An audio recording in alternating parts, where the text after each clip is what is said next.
Stock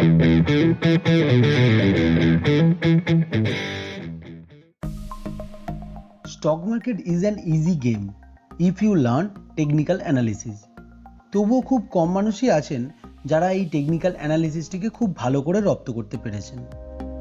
ক্রিকেটের T20 আর stock মার্কেটের intraday, এই দুটি ফরম্যাটই আজকের যুগের হট টপিক। কেন জানেন? সময়। হ্যাঁ বন্ধুরা, টি20 ফরম্যাট আবিষ্কারই হয়েছিল মানুষকে খুব কম সময়ের মধ্যে ক্রিকেটে এনগেজ রাখতে। ঠিক সেরকমই খুব কম সময়ের মধ্যে রেজাল্ট পেতে গেলে টেকনিক্যাল অ্যানালিসিসের থেকে ভালো আর কিছু নেই। তাই আমরা যারা একটু কম বয়স্ক, তাদের ধৈর্য যেমন কম থাকে, মানি অর্থাৎ টাকাও তেমন কম থাকে। আর তাই একটা স্টক কিনে দীর্ঘদিনের জন্য বসে থাকা আমাদের পক্ষে সম্ভব হয় না। এই সমস্যার সমাধান একমাত্র টেকনিক্যাল অ্যানালিসিস দ্বারাই সম্ভব। আর এই টেকনিক্যাল অ্যানালিসিসের কিছু গুরুত্বপূর্ণ বিষয় নিয়েই আজকের এই ভিডিও। তো চলুন শুরু করা যাক। এই ভিডিওতে আমরা জানব টেকনিক্যাল অ্যানালিসিস কী, এর বেসিক থিওরিটিক্যাল কনসেপ্ট, কিভাবে এটি শুরু হয়েছিল এবং এটি কিভাবে কাজ করে। আমরা সকলেই জানি অঙ্ক ছোটবেলা থেকেই শিখতে হয়, নইলে বড় হয়ে গেলে আরও জটিল হয়ে যায়। তেমনই টেকনিক্যাল অ্যানালিসিসের বেসিকটা না জানলে পরবর্তীতে অ্যাডভান্স অ্যানালিসিসে গিয়ে আপনাকে হোঁচট খেতে হবে। আর যাতে এরকমটি না হয় তাই ভিডিওটি অবশ্যই শেষ পর্যন্ত দেখুন। চ্যানেলে নতুন হলে অবশ্যই সাবস্ক্রাইব করুন। Technical analysis. যখন আমরা কোনো স্টককে ওয়াচ করি তখন আমরা যেটা দেখি সেটা হলো প্রাইস, আর এই প্রাইস মুভমেন্ট ফলো করে শর্ট টার্মে প্রফিট করার চেষ্টা করি। কিন্তু এই শর্ট টার্মে যে কোনো স্টকের প্রাইস খুব ফাস্ট আপস অ্যান্ড ডাউন হয়ে থাকে। তো এই অবস্থায় আমরা কি করে বুঝবো যে স্টকটিকে কোন সময় কোন প্রাইসে কিনলে আমরা ম্যাক্সিমাম প্রফিট করতে পারি? ঠিক এই প্রবলেমের কথা মাথায় রেখেই টেকনিক্যাল অ্যানালিসিস ডেভেলপ করা হয়। এটি একটি এমন অ্যানালিসিস যেখানে আমরা কোনো স্টকের হিস্টোরিক্যাল প্রাইস মুভমেন্টকে দেখে তার ফিউচার মুভমেন্টের অ্যাজাম্পশন করে থাকি। আর এই অ্যাজাম্পশনগুলিকে মেনলি তিনটে পার্টে ভাগ করা হয়ে থাকে। Number 1, market discounts everything. এটির মানে হচ্ছে কোনো কোম্পানির স্টক প্রাইস সর্বদা সেই কোম্পানির প্রত্যেকটা ইনফরমেশন এফেক্টকে ক্যারি করে থাকে।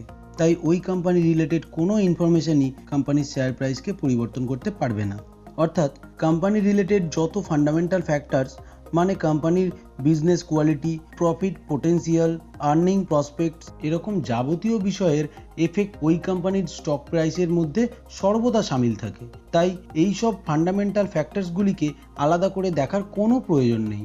শুধুমাত্র শেয়ার প্রাইসই এখানে দিব্য অস্ত্র, আর অন্য কোনো কিছু দেখার কোনো প্রয়োজন নেই। Number 2, stock prices move in Trends.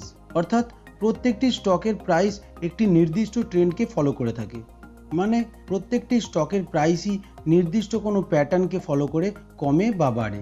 যদি কোনো স্টকের প্রাইস আপ ট্রেন্ডে থাকে তাহলে অ্যাজিউম করা হয় যে ফিউচারেও সেটি আপ ট্রেন্ডে যাওয়ার পসিবিলিটিসই বেশি।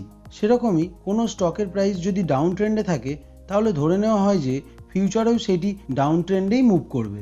এই ট্রেন্ড সময় অনুপাতে 3 ধরনের হয়ে থাকে: short term, mid term, long term. আবার প্রাইস মুভমেন্ট অনুযায়ী ট্রেন্ডকে 3 ভাগে ভাগ করা হয়: আপ ট্রেন্ড, যেখানে প্রাইস নিচ থেকে উপরের দিকে মুভ করে; ডাউন ট্রেন্ড, যেখানে প্রাইস উপর থেকে নিচের দিকে মুভ করে; আর সাইডওয়েজ ট্রেন্ড, যেখানে প্রাইস মুভমেন্ট না উপরে যায় না নিচে নামে, নির্দিষ্ট একটি জোন তৈরি করে তার মধ্যেই ঘোরাফেরা করে। পার্সেন্টেজ ওয়াইজ দেখলে যে কোনো মার্কেট সাইডওয়েজ ট্রেন্ডেই বেশি থাকতে পছন্দ করে, আর ঠিক এই কারণেই ট্রেডারদের প্রফিটেবল হওয়ার পার্সেন্টেজও কমে যায়। এবার third point, history tends to repeat itself. অর্থাৎ স্টক মার্কেট টেকনিক্যাল অ্যানালিসিসে ইতিহাসের বারবার পুনরাবৃত্তি ঘটে। অতীতে যে স্টকটির প্রাইস ঠিক যেভাবে যে জায়গা থেকে চেঞ্জ হয়েছিল, ভবিষ্যতেও ঠিক সেইভাবেই চেঞ্জ হবে। অতীতে যে ইনভেস্টররা তাদের ইমোশন ও বিহেভিয়ার ঠিক যেভাবে যে জায়গা থেকে পরিবর্তন করেছিল, ভবিষ্যতেও তাই ঘটবে। এই 3টি অ্যাজাম্পশনের উপর বেস করেই স্টক মার্কেটে টেকনিক্যাল অ্যানালিসিসের উৎপত্তি। তাই আমাদের যদি টেকনিক্যাল অ্যানালিসিস শিখতে হয় তাহলে অবশ্যই এগুলি জানতে হবে এবং মেনেও চলতে হবে। এই টেকনিক্যাল অ্যানালিসিসের প্রথম উল্লেখ পাওয়া যায় জোসেফ ভেগা নামের এক স্প্যানিশ বিজনেসম্যানের লেখা কনফিউশন অফ কনফিউশন নামের বইতে। কিন্তু টেকনিক্যাল অ্যানালিসিসের প্রথম বাস্তবিক ব্যবহার করেছিলেন জাপানের এক বড় বিজনেসম্যান মিস্টার হোমা মুনেহিসা, যেটা তিনি 1755 সালে সর্বসমক্ষে আনেন একটি বইয়ের আকারে। The 3 fountain of gold, the 3 monkey record of মানির মাধ্যমেই এই টেকনিক্যাল অ্যানালিসিসের শুরু। এই বইটিতে অথর দেখান যে কিভাবে উৎপাদন ও ওয়েদারের উপর ডিপেন্ড করে চালের দাম বাড়ে ও কমে, এবং ঠিক এই প্যাটার্নকে ভালোভাবে ফলো করে ভবিষ্যতে রাইসের ফিউচার ট্রেডিংয়ে কিভাবে প্রফিট করা যেতে পারে।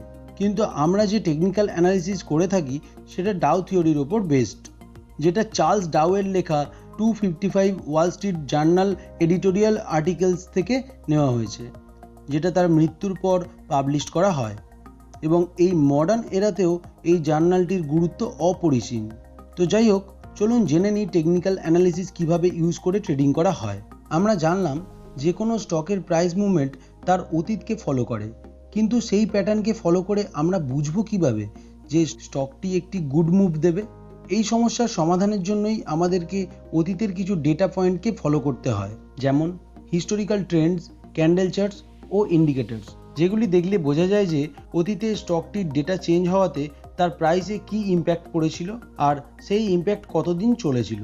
এবং সেই একই স্টকে একই চেঞ্জেস যদি বর্তমানে আসে, তাহলে আমাদের বুঝতে হবে যে অতীতে সেম কন্ডিশন ক্রিয়েট করে স্টকটির প্রাইস আপ বা ডাউন মুভ করেছিল, তাই বর্তমানেও এটি রিপিট করার চান্স প্রবল। হ্যাঁ, চান্স। অ্যাকিউরেট বলে স্টক মার্কেটে কিছুই হয় না, তাই আপনার, আমার এবং এক্সপার্ট টেকনিক্যাল অ্যানালিসিসদেরও চার্ট রিডিং সবসময় সঠিক হয় না। আর তাই এই টেকনিক্যাল অ্যানালিসিসেরও কিছু লিমিটেশন থাকে, যেগুলি অবশ্যই আমাদের জানা দরকার। টেকনিক্যাল অ্যানালিসিস দ্বারা আমরা কোনো স্টকের মোস্ট পসিবল মুভকে বুঝতে পারি, কিন্তু অ্যাকচুয়াল মুভ সর্বদা যে আপনার অ্যাজিউমড মুভের মতোই হবে তার কোনো মানে নেই, মানে অপোজিট মুভও দিতে পারে। মাথায় রাখবেন, ইন্ডিকেটর যত ভালোই হোক, মার্কেটকে সর্বদা প্রিডিক্ট করা সম্ভব হয় না। ট্রেন্ড ইজ ইউর ফ্রেন্ড, অর্থাৎ ট্রেন্ড যদি আপ থাকে তাহলে যে ইন্ডিকেটর যাই সিগন্যালই দিক না কেন, আপনার মাইন্ডসেট রাখতে হবে বাই সাইড। আবার ঠিক উল্টোটা যদি হয়, অর্থাৎ ট্রেন্ড যদি ডাউন থাকে, তাহলে আপনাকে সর্বদা সেল সাইডের ট্রেড খুঁজতে হবে। এইভাবে ট্রেন্ড, প্রাইস মুভমেন্ট ও হিস্টোরিক্যাল প্যাটার্নকে ফলো করে আপনাকে সঠিক গাইডেন্সের মাধ্যমে টেকনিক্যাল অ্যানালিসিস করতে হবে, আর এই গাইডেন্স আমরাই আপনাদেরকে দিয়ে দেব। আস্তে আস্তে এই টেকনিক্যাল অ্যানালিসিস নিয়ে কিছু সিরিজ বানানোর প্ল্যান আছে, আপনারা সাথে থাকলে সেটা আমরা খুবই তাড়াতাড়ি শুরু করতে পারবো। তাই আপনাদের সাপোর্টই আমাদের ভিডিও বানানোর এনার্জি ড্রিঙ্কস। সাথে থাকুন, দেখতে থাকুন। দেখা হচ্ছে নেক্সট ভিডিওতে। Till then, stay tuned, stay wealthy.